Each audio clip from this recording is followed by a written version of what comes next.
আমাদের চ্যানেলে নতুন নতুন পর্ব গল্প পড়তে ও দেখতে চ্যানেলটি সাবস্ক্রাইব করে রাখুন। এই হ্যালো, এক্সকিউজ মি, তুমি রিয়ার ছোট ভাই না? হ্যাঁ, কিন্তু আপনি কি? আপনাকে তো আমি চিনতে পারলাম না। ইনফ্যাক্ট আজকে নাকি আপনাকে কোনোদিন দেখেছি কিনা সেটাও তো মনে করতে পারছি না। আমাকে তুমি এর আগে কখনো দেখোনি। আমি তোমাকে দেখেছি তোমার বড় বোনের মোবাইলের ছবিতে। আমি তোমার বড় বোন প্রিয়ার বান্ধবী। আচ্ছা, তুমি আমাকে এখন এটা বলেছো রিয়াজ ভার্সিটিতে আসেনি কেন? আসলে আপুর শরীরটা আজ ভালো নেই, তারা নাকি খুব বেশি মাথা ব্যথা করছে, তাই আমি জিজ্ঞাসা করলাম। সে বলল ভার্সিটিতে আসতে পারবে না। ও আচ্ছা, ঠিক আছে। এই নাও, এই নোটগুলো রিয়াকে দিয়ে দিও, এখানে আজকের পড়ালেখা আছে। আচ্ছা আপু, ঠিক আছে, কোনো সমস্যা নেই, আমি আপুর কাছে এগুলো পৌঁছে দিব। বাই দ্য ওয়ে, আপু একটা কথা বলার ছিল, যদি কিছু মনে না করেন। হ্যাঁ বলো না, তুমি কি বলবে? তুমি তো আমার বান্ধবীর ছোট ভাই, আমার ছোট ভাইয়ের মতোই, তাই কি বলবে বলো। না মানে আপু, আপনি দেখতে মাশাআল্লাহ অনেক সুন্দর, আপনাকে আমার খুব ভালো লেগেছে। ধন্যবাদ। আমি ছোটবেলা থেকেই সুন্দর। আমার আম্মু আমাকে বলতো ছোটবেলায় নাকি আমি আরো বেশি কিউট ছিলাম। আপনি কিন্তু এখন অনেক কিউট। আচ্ছা আপু, আপনার বাসা কোথায় জানতে পারি? সেটা তুমি আমাকে জিজ্ঞাসা না করে তোমার বোনের কাছে জিজ্ঞাসা করলেই তো পারো। তোমার বোন আমার ব্যাপারে সবকিছুই জানে। যাই হোক, এখন আমি আসি, আমার বাসায় যাওয়ার সময় হয়ে গেছে। ওদিকে ড্রাইভার আঙ্কেলও চলে এসেছে।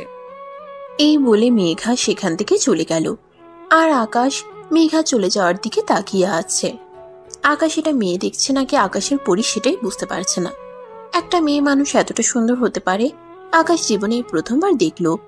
সত্যি সে এত সুন্দর মেয়ে মানুষ আজকের আগে কখনোই দেখেনি। মেঘা এতটাই সুন্দরী যে আকাশ যেন প্রথম দেখায় ক্রাশ খেয়ে ফেললো। যাই হোক, এরপর আকাশ কিছুক্ষণ সেখানে দাঁড়িয়ে থাকলেও ততক্ষণে মেঘা সেখান থেকে চলে গেছে। তারপর সে ভার্সিটি থেকে বের হয়ে বাসায় চলে আসলো। বাসায় আসতেই সে তার বোনের রুমে চলে গেল। আপু, এই নোটগুলো তোর বান্ধবী আমাকে দিয়েছে। ও আচ্ছা, ঠিক আছে, আমার টেবিলের উপর রেখে দে, আমি পরে দেখে নেব। এখন আমার শরীরটা ভালো হয়নি, মাথা ব্যথা এখনো পুরোপুরি কমেনি। আচ্ছা আপু, তোর এই বান্ধবীকে তো এর আগে কখনো দেখিনি। এই মেয়েটা সত্যি অনেক সুন্দর। জানিস আপু, আমি তো মেয়েটাকে দেখে একদম ক্রাশ খেয়ে গেছি। দেখ, সব বাজে বকা বন্ধ কর। ভুলে যাস না মেয়েটা তোর চাইতে বয়সে বড়, তাই এসব ফালতু চিন্তা ভাবনা মাথা থেকে ঝেড়ে ফেল। আর কখনোই এমন চিন্তা ভাবনা করবি না। তাছাড়া তুই মেগা ফ্যামিলির ব্যাকগ্রাউন্ড সম্পর্কে কোনো কিছু জানিস না। তার সম্পর্কে কোনো কিছু না জেনে সে ব্যাপারে কোনো সিদ্ধান্ত নেওয়া একেবারে অনুচিত। জানি না আপু, কারোর ব্যাপারে এভাবে কোনো কিছু সিদ্ধান্ত নেওয়া উচিত কিনা, কিন্তু আমি সত্যি বলছি, মেয়েটাকে আমার অনেক ভালো লেগে গেছে। সত্যি বলতে, শুধু যে ক্রাশ খেয়েছি সেরকমটা নয়, আমি মেয়েটার প্রেমে পড়ে গেছি। বললাম তো এসব ফালতু বকা বন্ধ করার, চুপচাপ এখান থেকে চলে যা। এসব ফালতু বকলে কিন্তু আমি আম্মুর কাছে তোর নামে বিচার দেব। আকাশ তখন আর কোনো কথা না বলে তার বোনের রুম থেকে নিজের রুমে চলে গেল। তারপর ফ্রেশ হয়ে খাবার খেয়ে বন্ধুদের সঙ্গে আড্ডা দিতে চলে গেল। এটা তার প্রতিদিনকার রুটিন। ভার্সিটি থেকে এসে বন্ধুদের সঙ্গে আড্ডা দিতে না গেলে তার যেন একদমই ভালোই লাগে না। বন্ধুদের সঙ্গে সারাটা বিকেল আড্ডা দিল, আর তারপর সন্ধ্যার পরে বাসায় ফিরে আসলো। বাসায় এসে আর কি পড়াশোনা। বাসায় এসে যদি পড়তে না বসে তাহলে আম্মু আর বড় বোনের বকা শুনতে হবে, তাই এর চাইতে ভালো পড়তে বসা। পড়া শেষ করে রাতের খাবার খেয়ে ঘুমিয়ে পড়ল। এরপর চলে গেল আরো বেশ কয়েকদিন। সেদিন আকাশ আর রিয়া দুজনে একসঙ্গেই ভার্সিটিতে যাচ্ছিল। ভার্সিটিতে প্রবেশ করা মাত্রই হঠাৎ করেই মেঘার সঙ্গে দেখা হয়ে গেল। এই যে, hello miss, how are you? তুমি কি আমাকে কিছু বলছো নাকি? হ্যাঁ, এখানে তো তুমি ছাড়া অন্য কেউ নেই, তাই তো আমি তোমাকেই বলছি। কেমন আছো তুমি? তুমি আমার ছোট, তাই আমি তোমাকে তুমি করে বলছি, কিন্তু আমি তো তোমার সাথে বয়সে বড়। তুমি কেন আমাকে তুমি করে কথা বলছো? আপনি ডাক্তার, কেমন জানি পরপর লাগে, তাই আমি সচরাচর কাউকে খুব বেশি একটা আপনি আপনি করে কথা বলি না। আমার যাদেরকে ভালো লাগে আমি তাদের সঙ্গে তুমি তুমি করেই কথা বলে যাই। যাই হোক, আমি কিন্তু এখন আমার উত্তরটা পেলাম না। এই তো আলহামদুলিল্লাহ ভালো আছি। তোমার কি অবস্থা? তুমি কেমন আছো? ভালো নেই, ভালো থাকার চেষ্টা করি কিন্তু ভালো থাকতে পারি না। কেন, তোমার আবার কি এমন হলো যে তুমি ভালো থাকার চেষ্টা করেও ভালো থাকতে পারো না? কোনো সমস্যা হয়েছে নাকি? হ্যাঁ, একজনকে ভালোবেসে ফেলেছি, আর তাকে আমি আমার মনের কথা বলতে পারছি না। এটাই সবচাইতে বড় সমস্যা। দেখ আকাশ, এখন কিন্তু একদম বেশি বাড়াবাড়ি হয়ে যাচ্ছে। মেয়েটা তোকে আমি বলেছি তুই ওই পাগলের সঙ্গে কথা বলিস না, তাহলে এই পাগল তোর সঙ্গে সঙ্গে তোর মাথা খারাপ হয়ে যাবে। এখন চল, ক্লাসে যাওয়ার টাইম হয়ে গেছে। আরে ভাই, তুই এরকম কেন করছিস? তোর ছোট ভাই কিছু বলতে চাইছে, ওর কথাটা বলতে দে শুনি, ও কি বলে, তারপর না হয় ক্লাসে যাওয়া যাবে। আরে আমি তোকে কি বললাম তুই শুনতে পাসনি নাকি? এই ছেলের মাথায় সমস্যা আছে, এই ছেলের সঙ্গে থাকলে তোর মাথা খারাপ হয়ে যাবে। আর আমি চাই না আমার বন্ধু পাগল হয়ে রাস্তায় ঘুরে বেড়ায়। তাই তোকে বলছি তুই আমার সঙ্গে চল। আপু, তুই কিন্তু আমার সঙ্গে চিট করছিস। তুই এটা করতে পারিস না। হাজারো তুই আমার বোন, তোর উচিত আমাকে সাহায্য করা। তা না করে তুই আমার আরো অপকার করছিস। তুই যদি ভালো কিছু করতে তাহলে আমি অবশ্যই তোকে সাহায্য করতাম, কিন্তু এখানে আমি তোকে কোনোভাবেই সাহায্য করতে পারছি না। মেঘা, চল তো এখান থেকে। আকাশ মেঘাকে দেখা মাত্রই এই বলে রিয়া মেঘাকে নিয়ে সেখান থেকে চলে গেল। আর এদিকে আকাশ দাঁড়িয়ে দাঁড়িয়ে মেঘার চলে যাওয়া দেখছিল। সত্যি মেয়েটা বড্ড মায়াবী, একদম প্রেমে পড়ে যাওয়ার মতো চেহারা। কিন্তু আমার বোন কেন সবকিছু জেনেও না জানার ভান করলো? কেন মনের কথাটা বলতে দিল না? আজ বাসায় গিয়ে বোনের সঙ্গে কথা বলবে বলে ঠিক করে যে আকাশ। আর এই ভাবতে ভাবতে এসে ক্লাসরুমে চলে গেল। ভার্সিটি ছুটি হওয়ার পর যখন বাসায় আসলো তখন ড্রয়িং রুমে দাঁড়িয়ে আকাশ রিয়াকে উদ্দেশ্য করে বলতে লাগলো, আচ্ছা আপু, কি সমস্যা তোরা? আমাকে বল তো শুনি। তুই কেন মেঘার সাথে আমাকে কথা বলতে দিলি না? মেঘাকে টেনে হিঁচড়ে এখান থেকে নিয়ে চলে গেলি। কারণ ওই যে তোকে বললাম না, তুই মেঘাকে ভালোবাসিস, ওইটাতে আমার সমস্যা নেই। কিন্তু তুই মেঘার ফ্যামিলির ব্যাকগ্রাউন্ড সম্পর্কে কোনো কিছু জানিস না, ওখানেই আমার সমস্যা। আরে ভাই, আমি মেঘার সঙ্গে সম্পর্ক করতে চাই, ওর ফ্যামিলির সঙ্গে না। ওর ফ্যামিলি যাই হোক তাতে আমার কিছুই যায় আসে না। আমার শুধু মেঘাকে চাই। সত্যি রে ভাই, আমি মেয়েটাকে ভালোবেসে ফেলেছি। এই জন্যই তো বলছি এমন কিছু করিস না যেটা তোর জীবনে অভিশাপ হয়ে দাঁড়ায়। কারণ মেঘার ফ্যামিলির মানুষজন একদম ভালো না। মেঘার ফ্যামিলি ছেড়ে এখানে থাকে একটু শান্তিতে থাকার জন্য। ওর ফ্যামিলির মানুষজন খুব বাজে, ওর বাবার ভাই দুজনই গ্যাংস্টার। সে যাই হোক, তাতে আমার কিছুই যায় আসে না। আর এটা তো তুই খুব ভালো করেই জানিস আমি কাউকে পরোয়া করি না। আমি যখন মেঘাকে ভালোবেসেছি তখন আমি মেঘাকে আমার মনের কথা বলবো, আর আমার ভালোবাসা আমি জয় করে নেব। আমার মনে হয় তোর ডানা গজিয়েছে, ডানাগুলো ছেঁটে ফেলা উচিত। শোন, তুই আমার একমাত্র ভাই, আমি জেনে শুনে তোকে কোনো বিপদের মুখে ঠেলে দিতে পারি না। কিন্তু আকাশের রিয়া কোনো কথা না শুনে সেখান থেকে নিজের রুমে চলে গেল। আর সে মনে মনে সিদ্ধান্ত নিল আগামীকাল সকালে ইউনিভার্সিটিতে গিয়ে সেই মেঘাকে প্রপোজ করবে। যেমন চিন্তা তেমনই কাজ, কারণ আকাশ কখনোই থেমে যাওয়ার মতো পাত্র নয়। সে যখন কিছু একটা ঠিক করে তখন সে সেটা করেই থাকে। তাই সে পরের দিন একটু সকাল সকালই ভার্সিটিতে চলে আসলো। মেঘা সবে মাত্র ভার্সিটির গেট দিয়ে ভিতরে প্রবেশ করছিল। আর তখনই সে মেঘার সামনে একটা ফুলের তোড়া নিয়ে হাঁটু গেড়ে বসে বলে, মেঘা জীবনে কোনোদিন প্রেম করেনি, তাই জানি না কিভাবে প্রপোজ করতে হয়। তবে তোমায় ভালোবেসে ফেলেছি। I love you Megha. Do you love me? আরে আকাশ, এসব তুমি কি বলছো? তোমার কি মাথা একেবারেই খারাপ হয়ে গেছে নাকি? তুমি আমার বান্ধবীর ছোট ভাই, আমার ছোট ভাইয়ের মতো। তোমাকে আমি সবসময় আমার ছোট ভাইয়ের নজরেই দেখি। আর এসব তুমি কি বলছো? যা বলছি একদম সত্য কথাই বলছি, এবং ঠান্ডা মাথায় চিন্তা ভাবনা করেই বলছি। আমি সত্যি বলছি, তোমায় সেদিন যখন প্রথম দেখেছি তখনই তোমাকে আমি ভালোবেসে ফেলেছি। তোমাকে ছাড়া আমি একটা মুহূর্ত কল্পনাও করতে পারছি না। তোমাকে ছাড়া আমার বেঁচে থাকা পসিবল নয়। তাই আজ আমি তোমাকে আমার মনের কথা বলতে গেলাম। প্লিজ ম্যাডাম, তুমি আমাকে অ্যাকসেপ্ট করো। তোমার ভালোবাসা ছাড়া আমি বাঁচতে পারবো না। মেঘা, ফ্যামিলি ফ্যামিলির জায়গায়, আর ভালোবাসা ভালোবাসার জায়গায়। আমি তোমাকে ভালোবাসি। তোমাকে ছাড়া আমি বাঁচতে পারবো না। তোমার ফ্যামিলি যেমনই হোক না কেন তাতে আমার কিছু যায় আসে না। আমি তোমাকে ভালোবাসি। তোমার ফ্যামিলি কি সেটা জানার আমার কোনো প্রয়োজন নেই। আরে তোমার কি মাথা খারাপ নাকি? তোমাকে কি বললাম আমি? তুমি শুনতে পাওনি? আমি আমার ফ্যামিলির বিরুদ্ধে গিয়ে কখনোই কোনো সিদ্ধান্ত নেব না, বুঝতে পেরেছো? ঠিক আছে, যদি তাই হয় তাহলে আমি তোমার ফ্যামিলির সঙ্গে এই ব্যাপারে কথা বলতে রাজি আছি।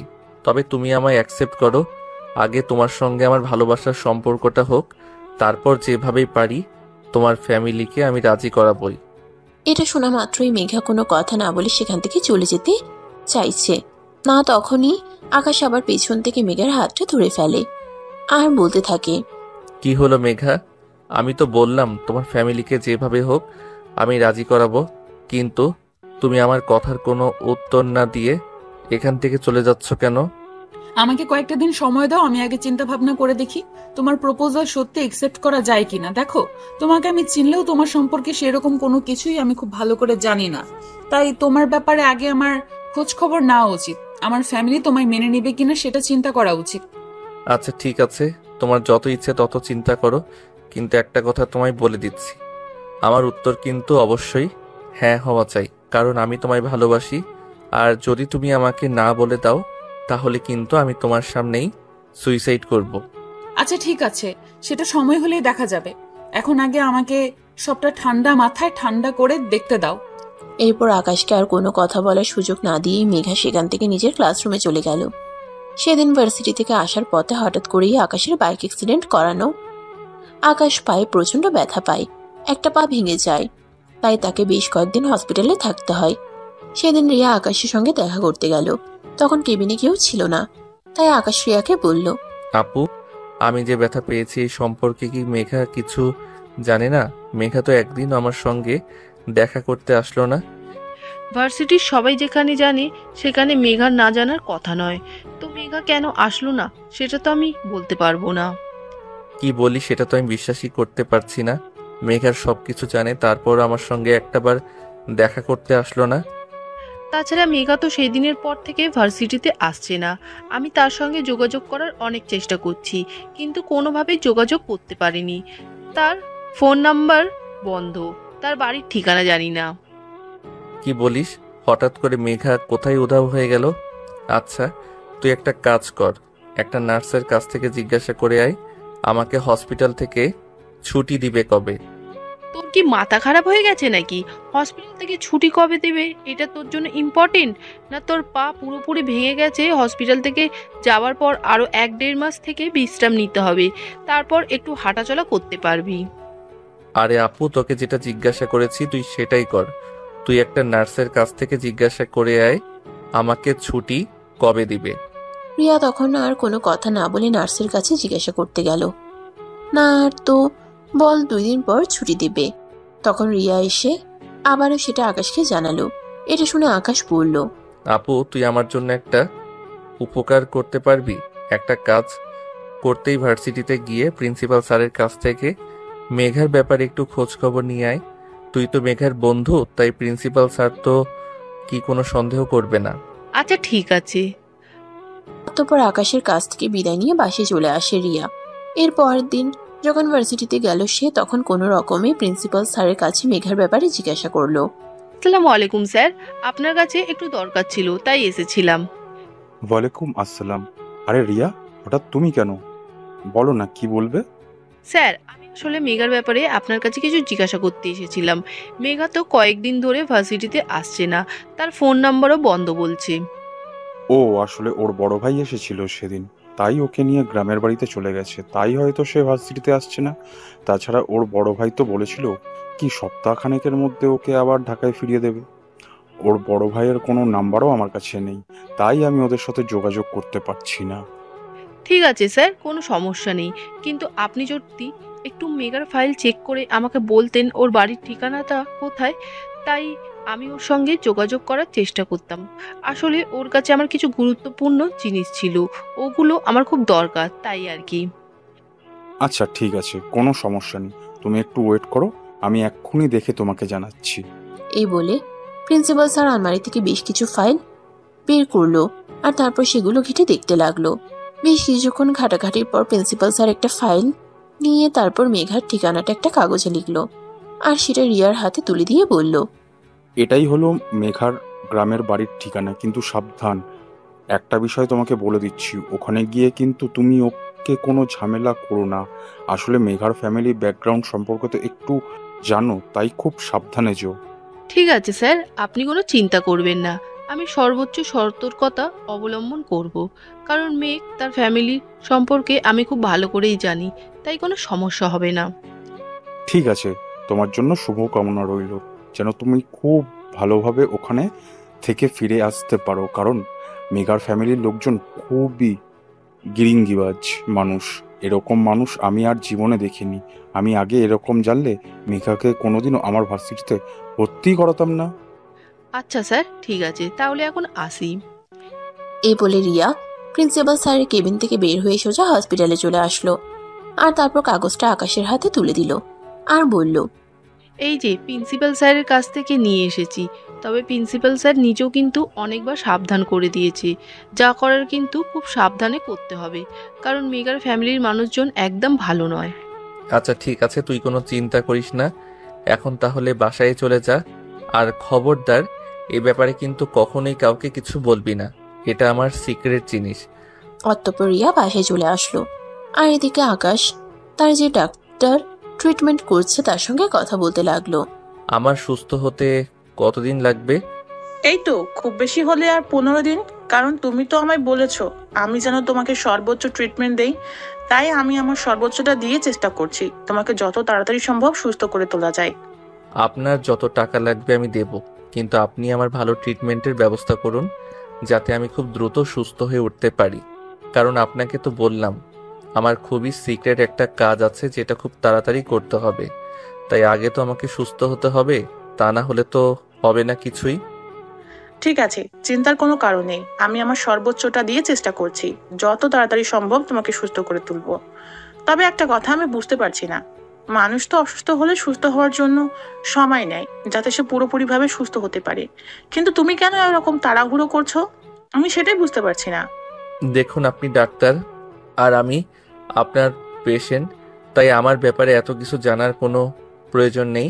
আপনাকে যেটুকু বলেছি সেইটুকুতেই তুষ্ট থাকেন। আপনার প্রয়োজন টাকা, আর আমার প্রয়োজন তাড়াতাড়ি আমার পা ভালো হওয়া। আপনি আপনার টাকা পেয়ে যাচ্ছেন, তাই আমাকে একটু তাড়াতাড়ি সুস্থ করে দেন। আচ্ছা ঠিক আছে, আমি তো বললাম আমি আমার সর্বোচ্চ চেষ্টা চালিয়ে যাচ্ছি তোমাকে যতটা সম্ভব সুস্থ করে তোলার জন্য। এই বলে ডাক্তারকে কেবিন থেকে বের হয়ে চলে গেল। আর এরপর বেশ কিছুদিন সময় কেটে গেল, কিন্তু আকাশ হসপিটালের বেডে বসে বসে শুধুই চিন্তা করছে হঠাৎ করে মেঘার কি হলো। মেঘা তো প্রিন্সিপাল স্যারের কাছ থেকে 1 সপ্তাহে ছুটি নিয়ে গ্রামের বাড়িতে গেছে। আর এদিকে প্রায় 20 দিনের মতো সময় অতিবাহিত হয়ে গেছে। কেন মেঘা এখনো ঢাকায় ফিরে আসছে না? আকাশের সময় যেন কাটতে চাইছে না। সে আর কিছুই চিন্তা করতে পারছে না। তবে কি মেঘার সঙ্গে উল্টোপাল্টা কিছু হতে চলেছে নাকি? এভাবে দেখতে দেখতে আরো 4-5 দিন সময় কেটে গেল। আকাশ এখন মোটামুটি সুস্থ। সে মোটামুটি হাঁটাচলা করতে পারে। আর হসপিটাল থেকে আসতেই বাড়িতে চলে যাবে। তার ফ্যামিলির মানুষজন হসপিটালে এসেছে তাকে বাসায় নিয়ে যাওয়ার জন্য। কিন্তু আকাশ সবাইকে অবাক করে দিয়ে বলল, তোমরা সবাই বাসায় চলে যাও, আমি আজ বাসায় যাব না। আমার একটা দরকারি কাজ আছে, আমি এখন ওখানেই যাব। আরে এসব তুই কি বলছিস? তোর কি মাথা খারাপ হয়ে গেছে নাকি? তুই এখনো অসুস্থ। আমরা তোকে বাসায় নিয়ে যাওয়ার জন্য এসেছি, আর এখন কিনা তুই বলছিস যে তুই আজ বাসায় যাবি না, কোনো কাজে যাবি? আরে বাবা, আগে তো তুই নিজে সুস্থ হ, তারপর না হয় কাজ করা যাবে। আম্মু, তোমাকে বললাম তো, আমাকে এসব কথা বলো না, কোনো লাভ হবে না। আমি যেটা সিদ্ধান্ত নিয়েছি আমি সেটাই করব। আগে আমি আমার সিক্রেট কাজটা করব, আর তারপর বাসায় যাব। এখানে আমাকে আর কোনো কথা বলে লাভ হবে না। কিন্তু কি তোর এমন সিক্রেট কাজ, সেটা তো একবার বল। আমরা তোর বাবা মা, তোর জন্য আমাদের অনেক বেশি টেনশন হয়, তাই তোকে জিজ্ঞাসা করছি কি কাজ সেটা আগে বল। এখন আমি কাউকেই কিছু বলতে চাই না। আগে আমি আমার কাজটা সম্পন্ন করতে চাই, তারপর সবাইকে সবকিছু বলতে চাই। কিন্তু তোমরা যদি এখন আমাকে এখান থেকে শেয়ার চাই যেতে না দাও, তাহলে কিন্তু আমি বাসা থেকে পালিয়ে ওই কাজটা করতে চলে যাব। তখন কিন্তু কেউ আমার কোনো খোঁজ পাবে না। ঠিক আছে বাবা, লুকিয়ে কোথাও যাওয়ার কোনো প্রয়োজন নেই। আমি তোকে অনুমতি দিয়েছি, তোর যেখানে যাওয়ার ইচ্ছা সেখানেই যা, তবে কখন ফিরে আসবে সেটা অন্তত বলে যা। আমার কাজ শেষ হলে আমি ফিরে আসব, এত চিন্তা করার কিছুই নেই। তোমরা এখন বাসায় চলে যাও। আর হ্যাঁ, একটা কথা তোমাদের বলে দিয়েছি, ভুল করাও কিন্তু তোমরা কেউ আমার নাম্বারে ফোন করবে না। আমি যতক্ষণ ফোন না করব ততক্ষণ। এই বলে আকাশ হসপিটাল থেকে বের হয়ে রওনা দিল মেঘার বাড়ির উদ্দেশ্যে। সে যখন হসপিটাল থেকে বের হয় তখন সকাল 7টা বাজে, আর এখন বিকেল 3টা বাজে। ততক্ষণে সে মেঘার বাড়ির ঠিকানা অনুযায়ী পৌঁছে গেছে।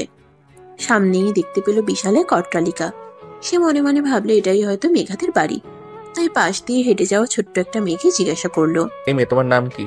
তুমি কি এখানেই থাকো নাকি? আমার নাম নদী, পরিচয় সামনেই আমার বাড়ি। কিন্তু আপনি কে? আপনাকে তো চিনলাম না। তাছাড়া আপনাদেরকে তো আগে কখনো এখানে দেখিনি। তুমি আমাকে আগে দেখনি মানে আমার বাড়ি এখানে নয়। আচ্ছা, তোমাকে একটা কথা জিজ্ঞাসা করার ছিল, তুমি কি আমাকে ছোট একটা সাহায্য করতে পারবে? করতে পারবো কিনা জানি না, তবে চেষ্টা করব। বলুন, আমি আপনাকে কি সাহায্য করতে পারি? দেখো, আমি শহর থেকে এসেছি, তুমি আমাকে শুধু ছোট্ট একটা ইনফরমেশন দিবে, কিন্তু এই কথা কাউকে বলতে পারবে না। ঠিক আছে, বলবো না, তবে তার জন্য আমাকে চকলেট খাওয়ার জন্য টাকা দিতে হবে। আপনি আমাকে 50 টাকা দিবেন, তাহলে আমি আপনাকে বলে দেব। আচ্ছা ঠিক আছে, এই নাও, এখানে 100 টাকা আছে, এটা দিয়ে তুমি তোমার মন মতো চকলেট কিনে নিও। তবে তুমি শুধু আমাকে ছোট্ট করে একটা কথা বলো, এটা কি মেঘাদের বাড়ি? মানে যে ঢাকায় ইউনিভার্সিটিতে পড়াশোনা করে। মানে আপনি মেঘাপুর কথা বলছেন? হ্যাঁ, তুমি একদম ঠিক বলেছো। এটা কি ওদের বাড়ি নাকি, সেটাই আমি তোমার কাছে জানতে চেয়েছি। হ্যাঁ, এটা তো মেঘা আপুদেরই বাড়ি, কিন্তু সেটা জেনে আপনার কি লাভ?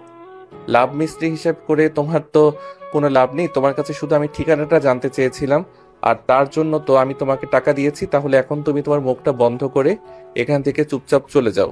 ঠিক আছে, আমি যখন আমার কাজের জন্য পারিশ্রমিক পেয়ে গেছি, তাহলে আর কথা বলে লাভ কি? আমি যাই তাহলে। এই বলে নদী সেখান থেকে চলে গেল, আর আকাশ সেখানে দাঁড়িয়ে অপেক্ষা করতে লাগলো। এদিকে মেঘা তখন ব্যালকনিতে বসে বই পড়ছিল। তখনই হঠাৎ তার চোখ পড়লো বাড়ির সামনে একটা ছেলে পায়চারি করছে। মেঘা ছেলেটাকে সেটা দেখার জন্য উঠে দাঁড়ালো, আর তখনই সে আকাশকে দেখতে পেল। তার মাথায় যেন আকাশ ভেঙে পড়ল। সে ভাবতেই পারছে না আকাশ তার বাড়ির ঠিকানা কোথায় পেল। তখনই হঠাৎ তাদের দুজনে চোখাচোখি হয়ে গেল, আর তখনই আকাশ বলতে লাগলো, মেঘা, তুমি হঠাৎ করে এখানে চলে এসেছো কেন? তুমি তো জানতে আমার অ্যাক্সিডেন্ট হয়েছিল। একটাবার তুমি আমার সঙ্গে হসপিটালে দেখা করতে গেলে না, আর চলে এসেছো সব ভালো কথা, অন্তত একটা ফোন তো করতে পারতে। আস্তে কথা বল, বাড়ির মানুষ শুনতে পাবে, আর বাড়ির মানুষ শুনতে পেলে বিশাল একটা ঝামেলা হয়ে যাবে। তুমি ওখানেই দাঁড়াও, আমি আসছি তোমার সঙ্গে কথা বলতে। এই বলে মেঘা চুপি চুপি বাড়ি থেকে বের হয়ে বাড়ির সামনে চলে আসলো। আর তখনই আকাশ মেঘাকে বলতে লাগলো, কি সমস্যা তোমার? কি হয়েছিল তোমার? তুমি কাউকে কোনো কিছু না বলেই চুপচাপ এখানে চলে এসেছিলে কেন? তুমি তো আমার বোনকে অন্তত বলে আসতে পারতে যে তুমি বাড়িতে আসছো, বা একটা ফোন অন্তত করতে পারতে। সেটার কোনো অপশন আমার হাতে ছিল না, কারণ বাড়িতে আমাকে কখনোই মোবাইল ব্যবহার করতে দেওয়া হয় না। আর শহরে থাকলে আমি যে ফোনটা ব্যবহার করি, ওটা বাড়িতে আসলে আমার ভাইয়ের কাছে থাকে। তাই এখন বলো, তুমি আমার বাড়ির ঠিকানা কোথায় পেয়েছো? বাড়ির ঠিকানা আমি প্রিন্সিপাল স্যারের কাছ থেকে জোগাড় করেছি। মেঘা, তুমি এভাবে আমাকে না বলে চলে আসবে, তোমার কি একটু কষ্ট লাগেনি নাকি? কষ্ট লাগলেও কিছু করার নেই, কারণ আমি পরিস্থিতির শিকার। আরেকটা কথা তোমাকে বলার আছে, সেটা হলো আমার ফ্যামিলির মানুষ আমাকে এখানে নিয়ে এসেছে আমার বিয়ের সম্বন্ধ করার জন্য। আমার বিয়ে ঠিক হয়ে গেছে, তাই প্লিজ আমি তোমাকে রিকোয়েস্ট করে বলছি, তুমি আমাকে ভুলে যাও আর এখান থেকে চলে যাও। তোমাকে ভুলে যাওয়ার জন্য আমি ভালোবাসিনি, আর তোমাকে ছেড়ে চলে যাওয়ার জন্য আমি এখানে আসিনি।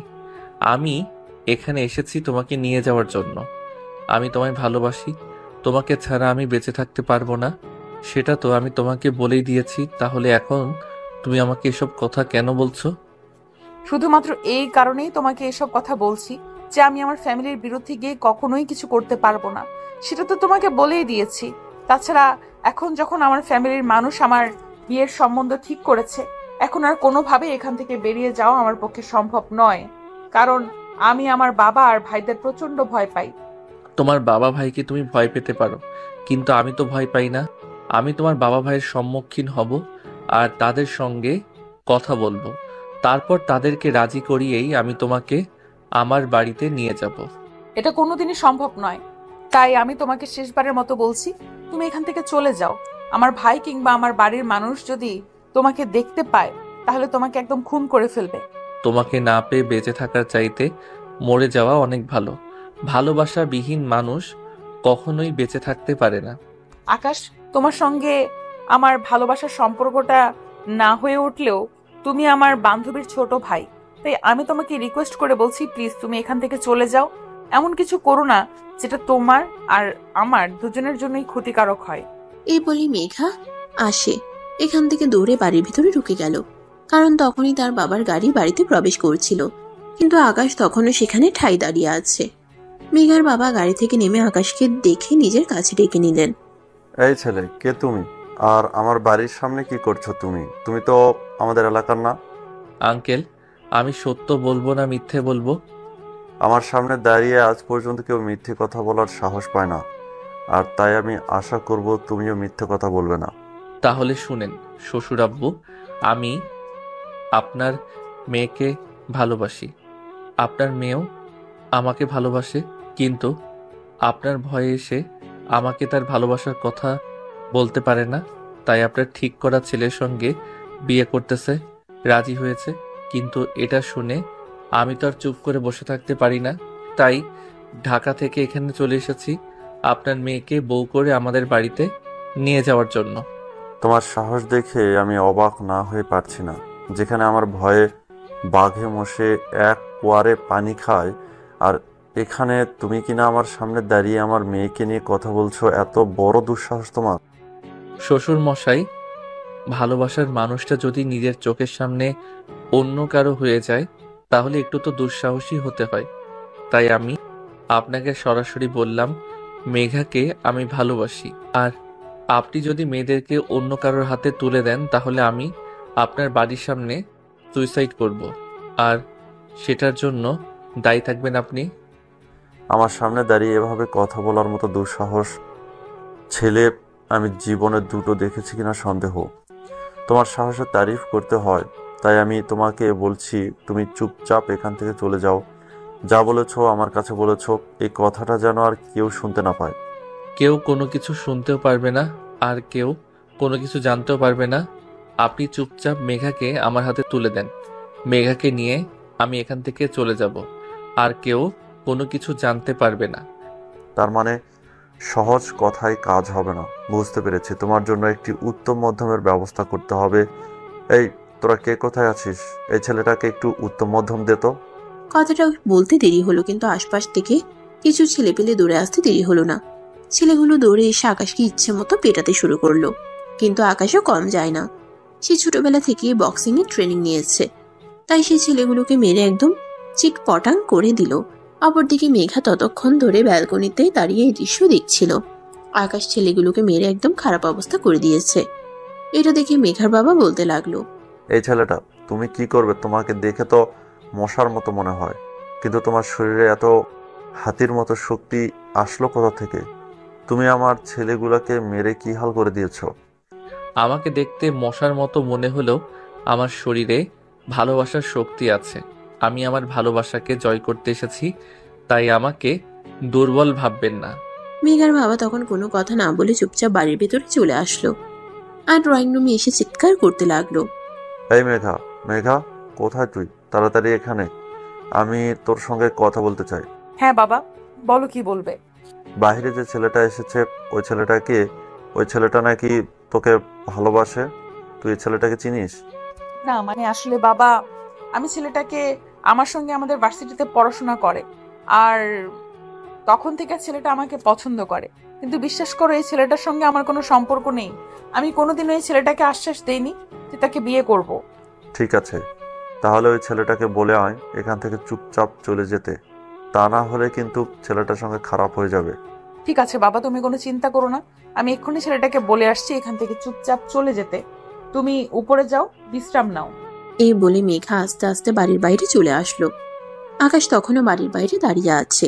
মেঘাকে দেখিয়ে আকাশ দৌড়ে আসলো আর মেঘাকে জড়িয়ে ধরলো। এটা দেখে মেঘা নিজেকে ছাড়ানোর জন্য অনেক চেষ্টা করছে আর বলছে, আরে এটা তুমি কি করছো? তোমার কি মাথা খারাপ হয়ে গেছে নাকি? একটু আগে বাবা কি বলে গেল তুমি শুনতে পাওনি নাকি? বাবা প্রচন্ড ক্ষেপে আছে। তুমি এক্ষুনি এখান থেকে চলে যাও। আমি চাই না তোমার সঙ্গে খারাপ কিছু হোক। আমি তোমায় ভালোবাসি, তোমাকে নিয়ে এখান থেকে যাব। তোমাকে ছাড়া আমি এখান থেকে এক পাও নড়ব না। দেখো, জীবনটা পুতুল খেলার নয়। তোমার বাবা মা অনেক কষ্ট করে আদর যত্ন করে লালন পালন করে তোমায় মানুষ করেছে। তাছাড়া তুমি ভুলে যেও না, তুমি তোমার বাবা মায়ের অনেক কষ্টের ফসল। আমি তোমার বোনের কাছে তোমার ব্যাপারে সবকিছু শুনেছি। তাই আমি চাই না তোমার বাবা মা তাদের একমাত্র ছেলে সন্তানকে হারিয়ে ফেলো। তারা আমায় তখনই হারিয়ে ফেলবে তখন আমার ভালোবাসার মানুষটা সারা জীবনের জন্য আমার জীবন থেকে হারিয়ে যাবে। মেঘা, তুমি আমার সঙ্গে চলো। তোমার বাবা আর ভাই আমার কিছুই করতে পারবে না।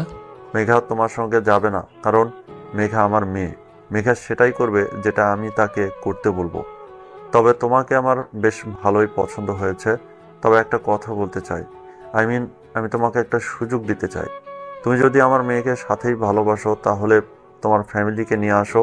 তোমার ফ্যামিলির সঙ্গে কথা বলে যদি আমার মনে হয় যে তুমি আমার মেয়েকে চোখে রাখতে পারবে, তাহলে আমি তোমার হাতে আমার মেয়েকে তুলে দেব। আপনি আবার মিথ্যা বলছেন না তো? আপনি যদি সত্যি কথা বলেন তাহলে আমি সত্যি সত্যি আমার বাবা মাকে রাজি করিয়ে আপনার এখানে নিয়ে আসব। আশরাফ চৌধুরী কখনো কোনোদিনও কাউকে মিথ্যা কথা বলে না, তাই তুমি নিশ্চিন্তে যেতে পারো। আর হ্যাঁ, তুমি যদি সত্যি মেয়েটাকে ভালোবাসো তাহলে তুমি তোমার বাবা মাকে রাজি করিয়ে এখানে নিয়ে আসবে, আর আমি নিজে দাঁড়িয়ে থেকে তোমাদের বিয়ে দেব।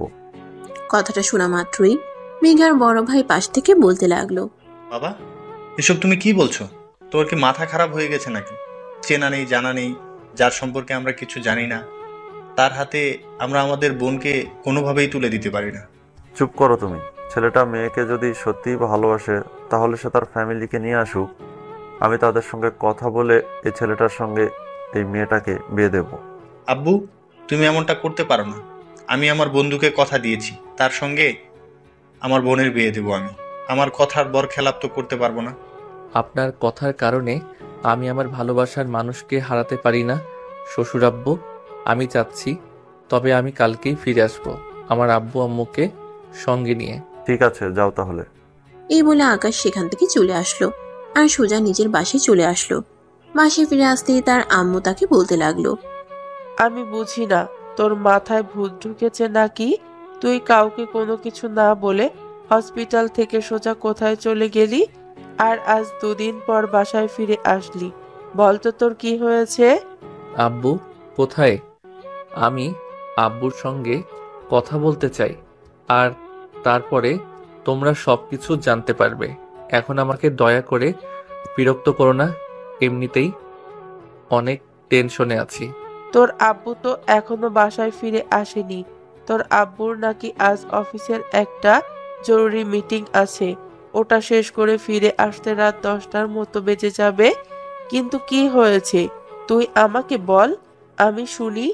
আমি যদি তোকে কোনো সাহায্য করতে পারি তাহলে অবশ্যই করব। তুমি আমাকে কোনো সাহায্য করতে পারবে না।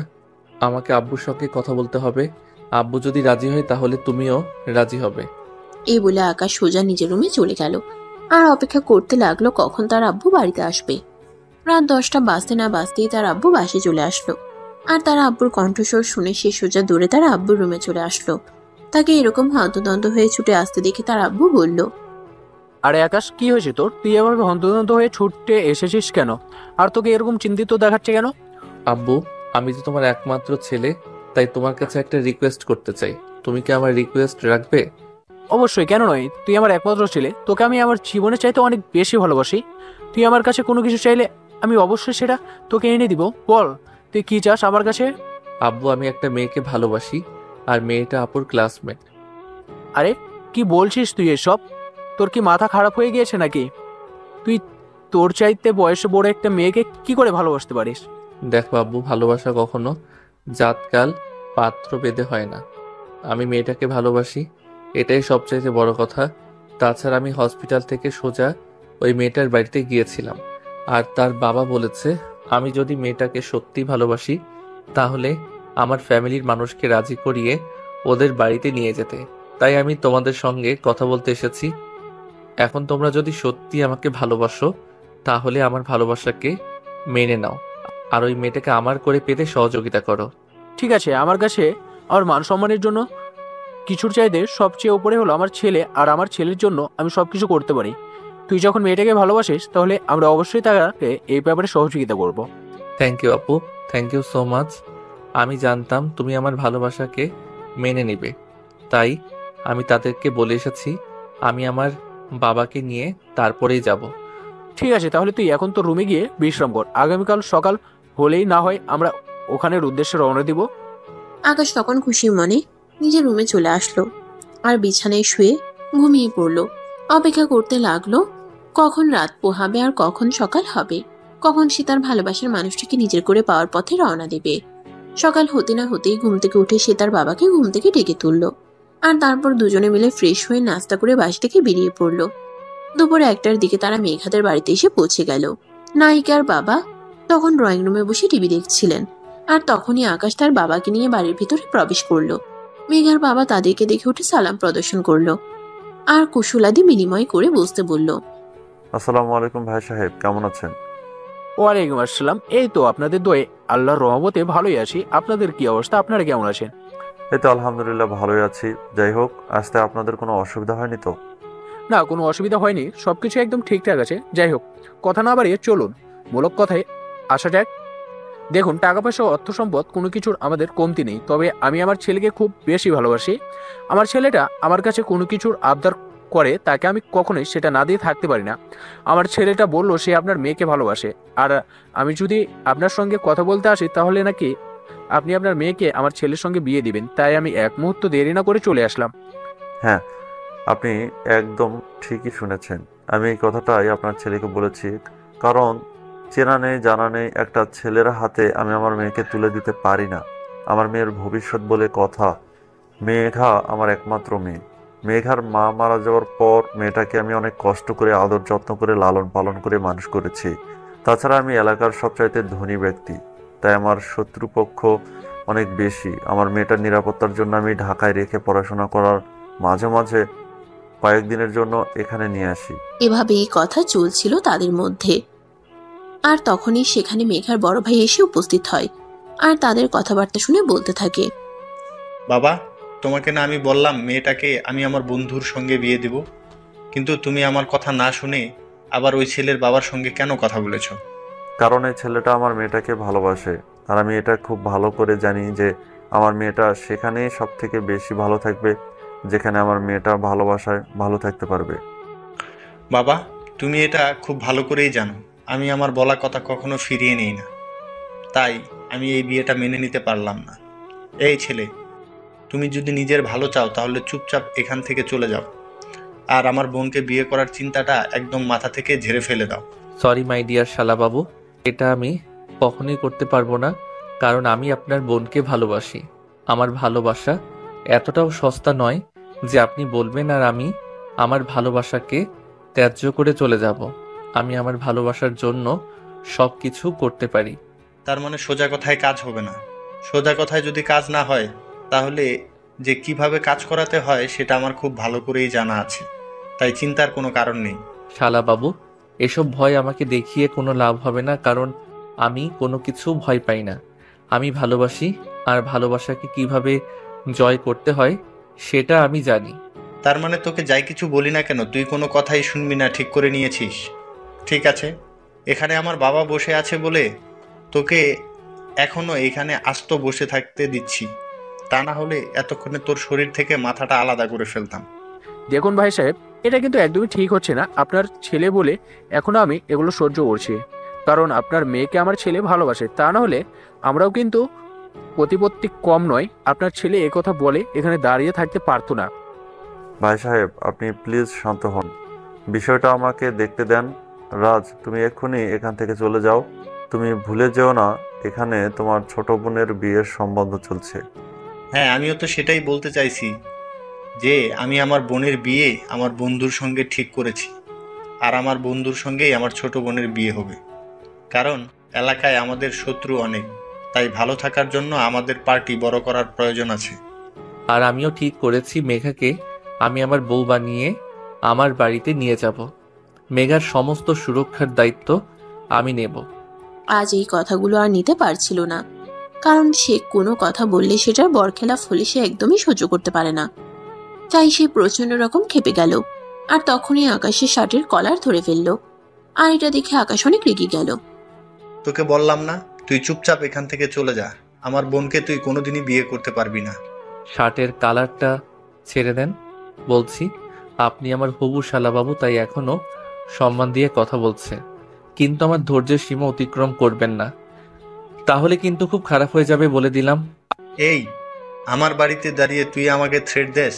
আমি তো তোকে বললাম তুই এখান থেকে চলে যা, আমার বোন তোকে বিয়ে করবে না। আপনার বোন আমাকে বিয়ে না করলেও আমি আপনার বোনকেই বিয়ে করব ডিয়ার শালাবাবু।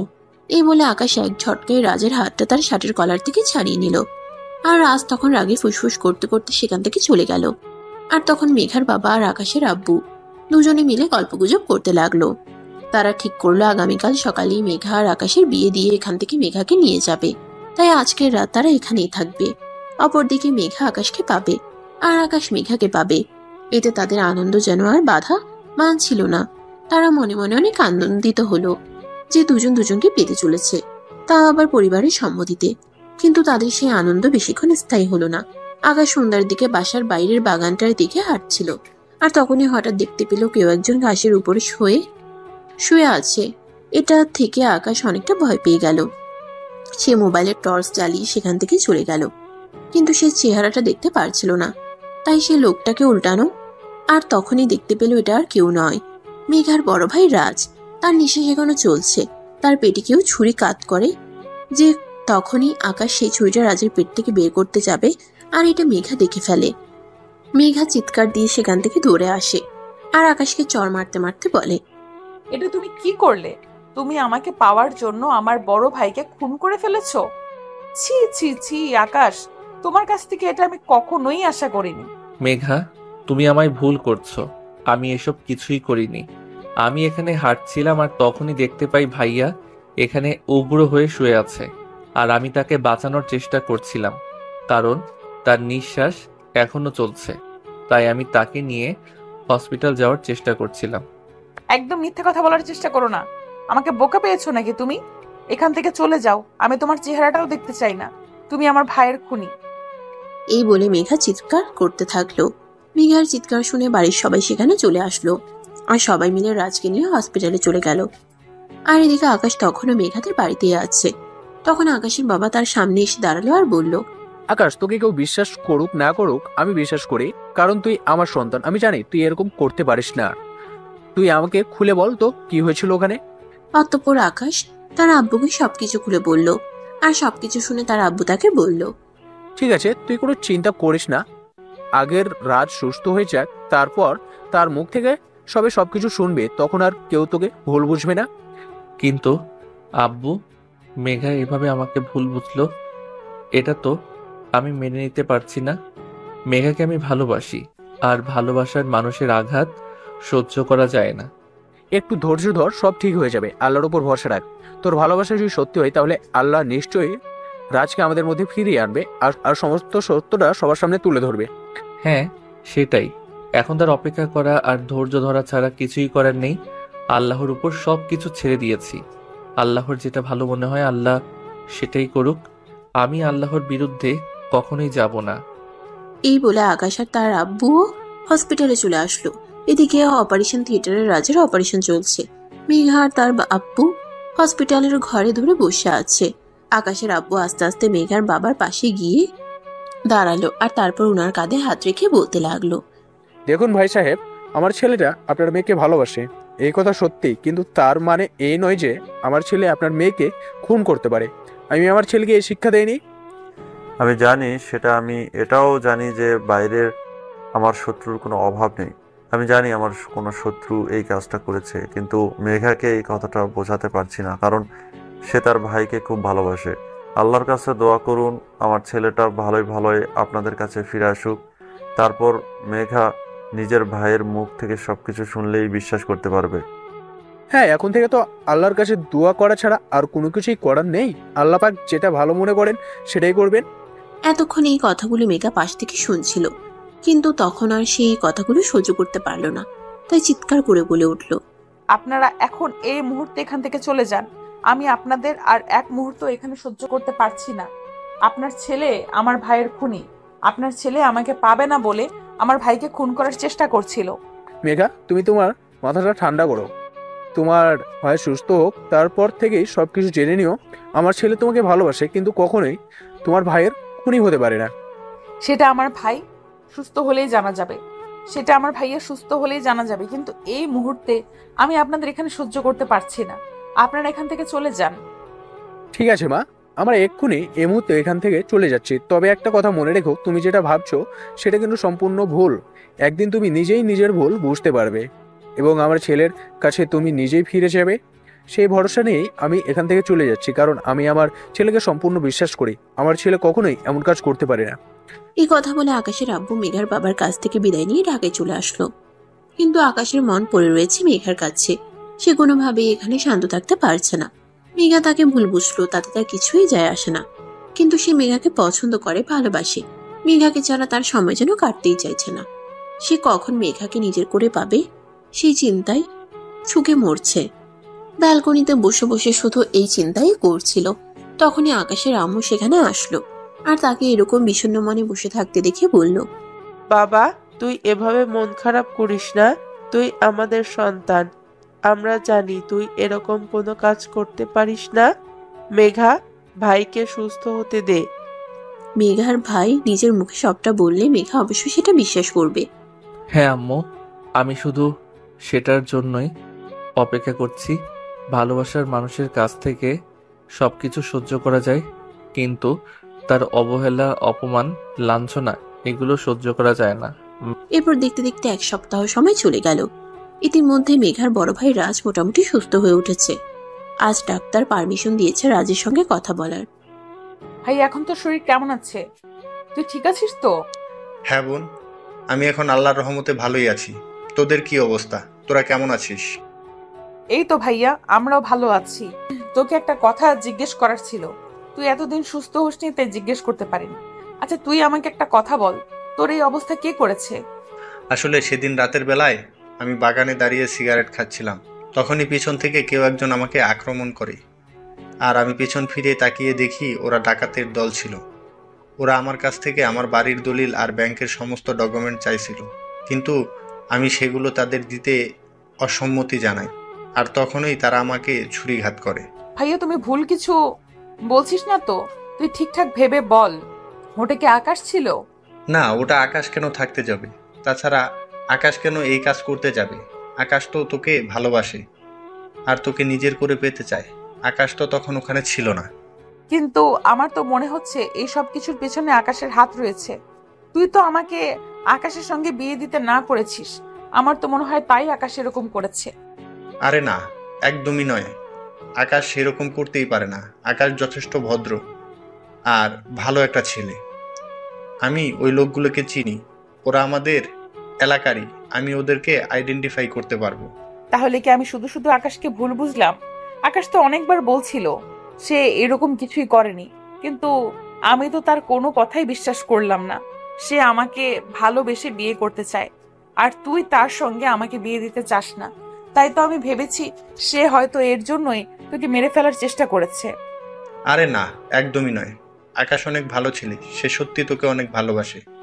আকাশকে তুই অযথাই ভুল বুঝলি। তুই এক্ষুনি আকাশকে ফোন কর আর ওকে সরি বল। কিন্তু ভাইয়া, আমি ওকে অনেক কথা শুনিয়ে দিয়েছি। এইভাবে সরি বললে হবে না। আমার মনে হয় ওর সঙ্গে সরাসরি দেখা করে তারপরে ওর সঙ্গে কথা বলা উচিত। তা না হলে ও অভিমান করেই বসে থাকবে। ঠিক আছে, তুই তাহলে এক কাজ কর। আমি এখন মোটামুটি সুস্থ, আমাকে নিয়ে তোর কোনো চিন্তা করতে হবে না। তুই এক্ষুনি আকাশের বাড়ির উদ্দেশ্যে রওনা দে, আর সেখানে গিয়ে সরাসরি তার সঙ্গে কথা বল। কিন্তু ভাইয়া, এইভাবে আমি একটা মেয়ে হয়ে তার বাড়িতে চলে যাওয়াটা কি ঠিক হবে? মানে লোকে কি বলবে? ভালোবাসা হারিয়ে গেলে কেউ ভালোবাসা এনে দেবে না। তাই লোকের কথায় কান না দিয়ে তোর নিজের জন্য যেটা ভালো হয় তুই সেটা কর। আমি তোকে বলছি, তুই আকাশের সঙ্গে দেখা কর, তাকে সরি বল। আকাশ অনেক ভালো ছেলে, কাঁচা আছে, তোকে অনেক ভালোবাসবে। তুই সরি বললে ছোট হয়ে যাবি না। কিন্তু তুই সরি বললেই সে তোর জীবনে আবার ফিরে আসবে। সত্যি, আকাশ থেকে অনেক ভালোবাসে আর অনেক ভালো রাখবে। ঠিক আছে ভাইয়া, তুই নিজের খেয়াল রাখিস, আমি তাহলে আসছি। তাই সবার আগে মেঘা তার ভাইয়ের সঙ্গে কথা বলতে গেল। এই বলে মেঘা তখনই হসপিটাল থেকে বের হয়ে ঢাকার উদ্দেশ্যে রওনা দিল। আর সেখানে এসে পৌঁছাতে পৌঁছাতে রাত 9টার মতো বেজে গেল। সে আকাশের বাড়ির সামনে দাঁড়িয়ে আছে, আর তখনই কলিং বেল চাপ দিল। কলিং বেল চাপ দেওয়ার কিছুক্ষণ পরেই রিয়া এসে দরজা খুলে দিল। রিয়া তখন মেঘাকে দেখতে পেয়ে বলল, আরে দোস্ত, কি ব্যাপার হঠাৎ তুই? তাছাড়া এত রাতে আমার বাড়িতে কেন? সব কথা পরে হবে, তুই আগে আমাকে এইটা বল যে আকাশ কোথায়। আমি আকাশের সঙ্গে এক্ষুনি একবার কথা বলতে চাই। তার সঙ্গে কথা বলাটা আমার জন্য খুবই জরুরি। কেন, কি হয়েছে সেটা তো আগে আমাকে বল, আমি শুনি, তারপর নয় তোকে আকাশের সঙ্গে কথা বলার ব্যবস্থা করিয়ে দেবো। আসলে তুই তো শুনেছিস আমার ভাইকে কেউ একজন হত্যা করার চেষ্টা করেছে। আমি ভেবেছিলাম সেটা আকাশ করেছে, কিন্তু আজকেই ভাইয়ার সঙ্গে ডাক্তার কথা বলার অনুমতি দেয়, আর আমি ভাইয়ার সঙ্গে কথা বলে জানতে পারি ওটা আকাশ ছিল না, ডাকাত দলের কেউ ছিল যারা আমাদের ক্ষতি করতে চায়। দেখি তো আমার ভাইটা সত্যি তোকে কতটা ভালোবাসে। আর শোন, আমার ভাই আর যাই করুক কখনো কোনো মানুষকে খুন করতে পারে না, সেটা যদি তার যমজ শত্রু হয়ে থাকে। আমার ভাই সত্যি তোকে অনেক ভালোবাসে রে। হ্যাঁ, কিন্তু এখন আকাশ কোথায় আছে সেটা আমাকে বলো। আকাশের সঙ্গে এক্ষুনি আমাকে কথা বলতে হবে। আমি খুব বড় ভুল করে ফেলেছি, আর এরকম ভুল করতে চাই না। উপর দিয়ে ডান দিকে 2 নম্বর রুমটা আকাশের, ওখানে গিয়ে ওর সঙ্গে কথা বল। মেঘা তখন আর কোনো কথার উপেক্ষা না করে সেখান থেকে সোজা উপরে চলে গেল। রুমে গিয়ে দেখতে পেল আকাশ ব্যালকনিতে দাঁড়িয়ে দাঁড়িয়ে সিগারেট খাচ্ছে আর বিষণ্ণ মনে বাইরের দিকে তাকিয়ে আছে। মেঘা তখন আকাশের ঘাড়ে হাত রাখলো। এটা দেখে আকাশ অনেকটা চমকে গেল। পিছন ফিরে তাকিয়ে দেখলো মেঘা তার সামনে দাঁড়িয়ে আছে। সে মেঘাকে দেখেই বলল, মেঘা, তুমি এখানে? হ্যাঁ, আমি আকাশ। প্লিজ তুমি আমাকে ক্ষমা করে দাও। তোমাকে ভুল বুঝে আমি এতগুলো কথা শুনিয়েছিলাম, কিন্তু আমি ভাইয়ের সঙ্গে আজ কথা বলেছি। ভাইয়ের সঙ্গে কথা বলে জানতে পারলাম ওটা তুমি ছিলে না। প্লিজ আমাকে এবারের মতো ক্ষমা করে দাও। আরে পাগলি মেয়ে, তুমি আমার কাছে ক্ষমা কেন চাইছো? আমি জানতাম ওই কাজটা আমি করিনি, তাই আমি তোমার কথায় কিছু মনে করিনি। তাছাড়া আমি এটাও জানতাম যে তুমি তোমার ভাইয়ার সঙ্গে কথা বলে বুঝতে পারবে ওখানে আমার কোনো দোষ ছিল না। হ্যাঁ, আমি ভাইয়ের সঙ্গে কথা বলে জানতে পেরেছি ওগুলো আমাদের শত্রুপক্ষ ছিল। প্লিজ তুমি আমাকে এই শেষবারের মতো ক্ষমা করে দাও। আমি আর কখনোই তোমাকে ভুল বুঝবো না। তাই নাকি? ঠিক আছে, আমি তোমাকে একটা শর্তেই ক্ষমা করতে পারি, যদি আজই তুমি আমায় বিয়ে করো। বিয়ে যখন তোমাকেই করতে হবে তখন তো সময়ের অপেক্ষা করে লাভ নেই। তুমি যখন বলবে তখনই আমি তোমাকে বিয়ে করতে রাজি আছি, আর আমি বুঝে গেছি তুমি সত্যিই আমাকে ভালোবাসো। আকাশ, তুমি কোনোদিনও আমায় ছেড়ে যাবে না তো? তোমায় ছেড়ে যাওয়ার আগে যেন এই জীবন চলে যায়। ম্যাডাম, আমি তোমায় ভালোবাসি, তোমায় ছেড়ে যাওয়ার তো কোনো প্রশ্নই আসে না। আমি সারা জীবন তোমার ভালোবাসায় বেঁচে থাকতে চাই। তখন মেঘা আকাশকে জড়িয়ে ধরে আর কান্না করতে থাকে। এটা দেখে আকাশ বলে, এই পাগলি মেয়ে, তুমি এভাবে কান্না করছো কেন? ভালোবাসার মানুষকে পেতে চলেছো, এটা তো অনেক খুশির খবর। এখন কান্না করো না প্লিজ। তুমি আমাকে কতটা ভালোবাসো, আর আমি তোমাকে ভুল বুঝেছিলাম। প্লিজ আমাকে শেষবারের মতো ক্ষমা করে দাও। আমি কখনোই এরকম করব না। আচ্ছা বাবা, ঠিক আছে, এইবার তুমি একটু হাসো। তোমাকে এভাবে কান্না করতে দেখলে আমার একদম ভালো লাগে না। তোমাকে হাসি মুখে দেখি আমি ভালোবেসেছিলাম, এখন যদি তুমি কান্না করো তাহলে কি আমার একটু ভালো লাগবে? প্লিজ একটু হাসো। এই যে আমি হাসলাম, এবার তো হলো। হ্যাঁ, সব সময় এরকম হাসি খুশি থাকবে। এখন নিচে চলো, আব্বু আম্মুকে গিয়ে বলি বিয়ের ব্যবস্থা করতে। যাবো তো অবশ্যই, তার আগে আমার একটু আদর করা ভালোবাসা দাও, তারপর যাব। তুমি যদি আমায় এখন আদর না করো তাহলে যাব না। এবার তো হলো, এখন চলো বাকি আদর ভালোবাসা সব বাসর রাতেই সুদে আসলে পুষিয়ে দেব। এখন চলো আগে বিয়ের ব্যবস্থাটা তো করি। অতঃপর আকাশ মেঘাকে নিয়ে নিচে চলে আসলো। তারপর সোজা তার আব্বুর রুমে চলে গেল আর তার আব্বুকে সবকিছু খুলে বলল। সবকিছু শুনে তার আব্বু বলল, ঠিক আছে, তোমরা যখন দুজনকে বিয়ে করতে রাজি আছো তখন তো আর আমাদের কোনো সমস্যা নেই। তবে মেঘা, তোমার আব্বু তো এই বিয়েতে রাজি ছিল, তাই আমি তোমার আব্বুর সঙ্গে একটু কথা বলি আর তারপরে তোমাদের জানাচ্ছি। ঠিক আছে আব্বু, আপনি তাই করুন, কারণ আমিও তো আমার বাবার একমাত্র মেয়ে। আমার বাবারও তো ইচ্ছে অনিচ্ছা বলে একটা ব্যাপার আছে। অতঃপর আকাশের আব্বু মেঘার বাবাকে ফোন দেয়, আর মেঘার বাবা তখন বলে, ঠিক আছে ভাই সাহেব, তাহলে আপনি সবকিছুর আয়োজন করুন। আমি আজ সন্ধ্যার মধ্যে ঢাকায় পৌঁছে যাব। আমরা দুজন দাঁড়িয়ে থেকে আমাদের ছেলে মেয়েদের বিয়ে দেখাবো। এটা তো আমার কতদিনের স্বপ্ন ছিল, কিন্তু একটাই আশা রয়ে গেল, ইচ্ছে মিল মহা ধুমধামের সঙ্গে আমার মেয়েটাকে বিয়ে দেব। কিন্তু অ্যাক্সিডেন্টলি সেটা তো আর সম্ভব হচ্ছে না। তবে চিন্তার কোনো কারণ নেই, আমরা পরবর্তীতে আবার বড় করে অনুষ্ঠান করব। হ্যাঁ সেটাই, আপনি যখন তাড়াতাড়ি করে ঢাকায় চলে আসুন, আর এদিকে আমি সবকিছুর বন্দোবস্ত করে। এই বলে দুজনে কথা বলা শেষ করে ফোন কেটে দিল। আর তারপর আকাশের আব্বু বিয়ের সমস্ত আয়োজন কমপ্লিট করলো। আর দেখতে দেখতে সন্ধ্যার মধ্যেই কাজী সাহেব আর মেঘার বাবা চলে আসলো। তারপরেই তাদের বিয়ের কাজ সুসম্পন্ন হয়ে গেল। মেঘার বাবা নিজের হাতে মেঘাকে আকাশের হাতে তুলে দিল আর বলল, তুমি আমার মেয়েটাকে সত্যিই ভালোবাসো, এটা আমি এখন বুঝতে পেরেছি। তাই আমি আমার মেয়েটাকে তোমার হাতে তুলে দিয়ে গেলাম। আমি আশা করব তুমি আমার মেয়েটাকে ভালো রাখবে। ইনশাল্লাহ আব্বু, আমি আমার সাধ্য মতো চেষ্টা করব। আপনারা শুধু আমাদের দুজনের জন্য দোয়া করবেন, যেন আমরা দুজনে দুজনের ভালোবাসায় ভালো থাকতে পারি। হ্যাঁ সেটা তো অবশ্যই।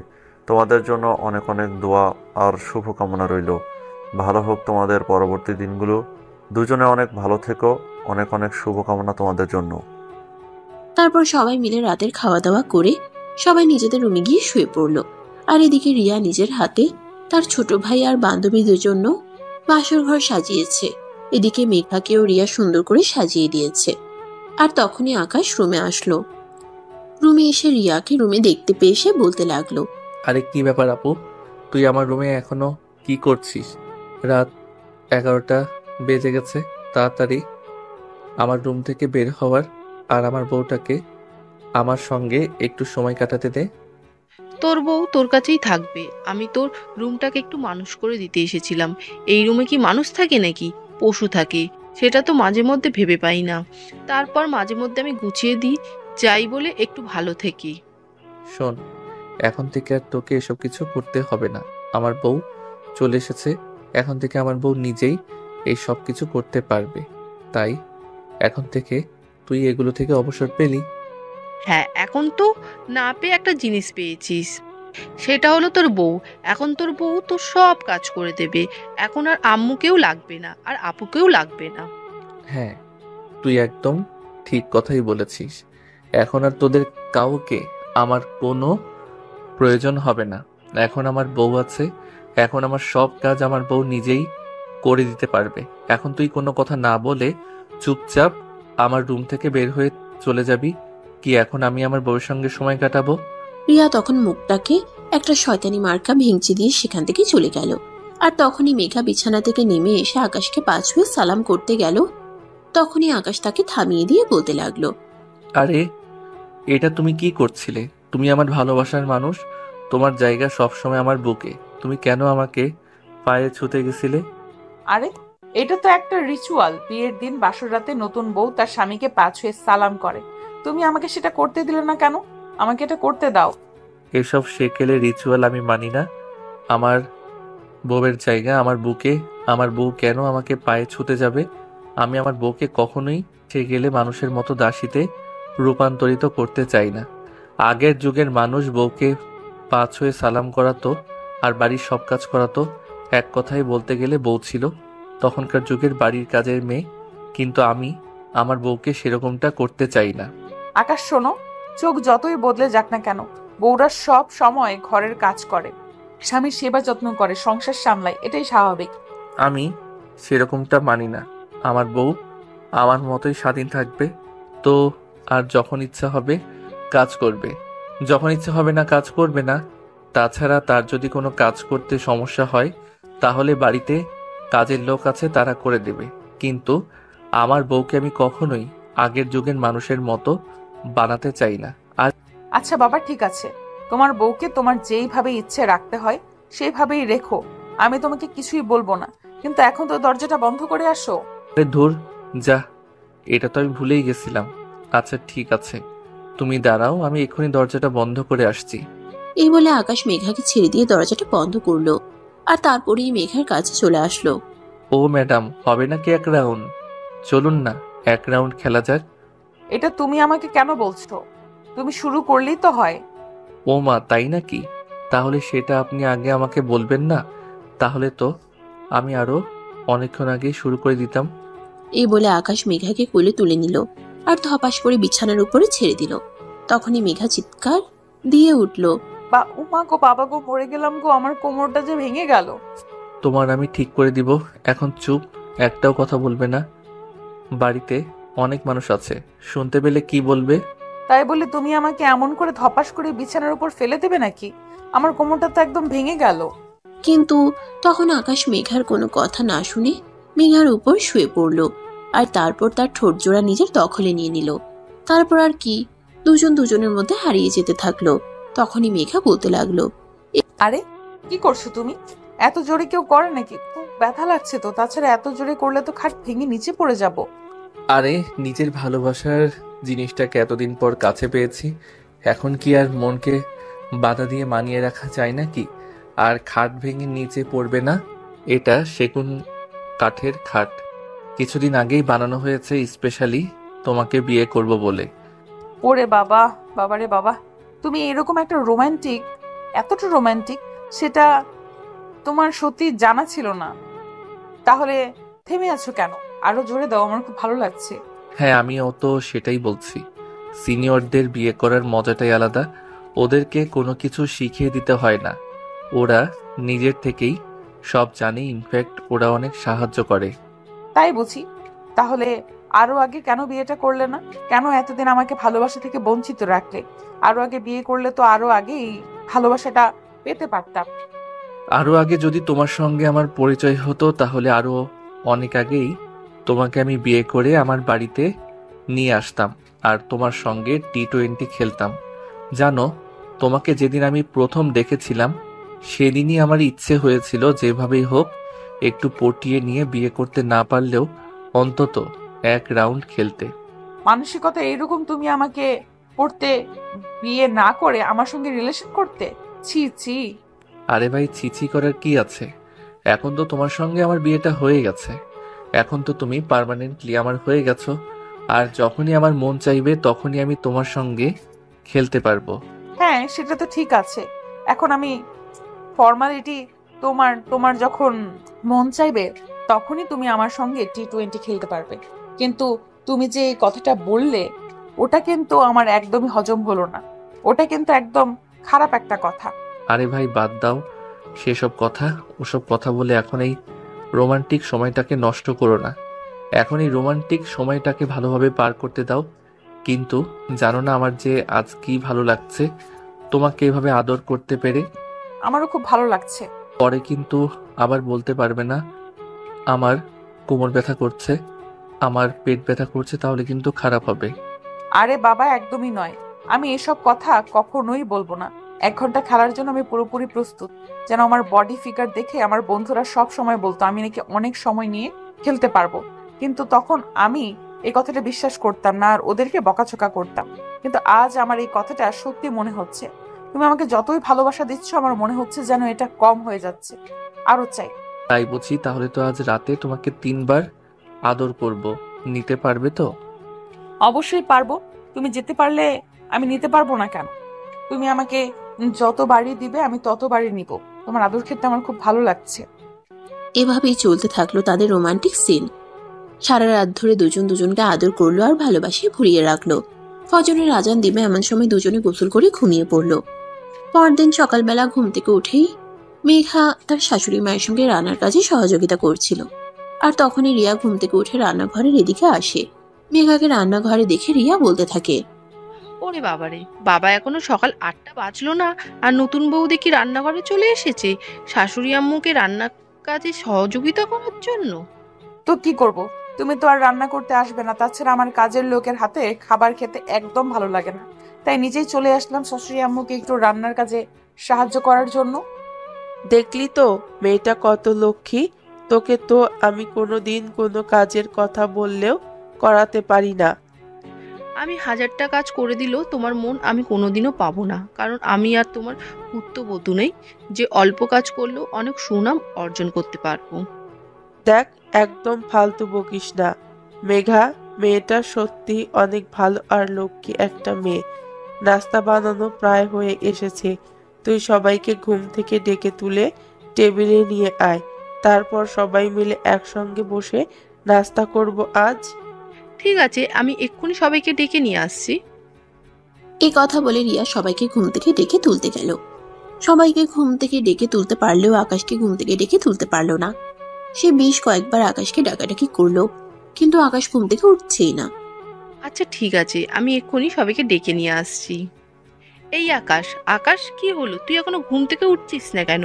সকাল 10টা বেজে গেছে, সবাই নাস্তার টেবিলে তোর জন্য অপেক্ষা করছে, তাড়াতাড়ি ঘুম থেকে ওঠ। আমি ঘুম থেকে উঠতে পারবো না। আমার বউকে গিয়ে বলো আমার জন্য নাস্তা নিয়ে এখানে চলে আসতে, তারপর আমি আমার বউকে নিয়ে এখানে নাস্তা করব। সাহেব, সেটা হবে না। আম্মু বলেছে সবাই একসঙ্গে ডাইনিং টেবিলে বসে নাস্তা করবে, কারণ আপনার শ্বশুরমশাই এখনো এই বাড়িতে রয়েছেন, তাই আপনার উচিত তাকে একটু সম্মান জানানো।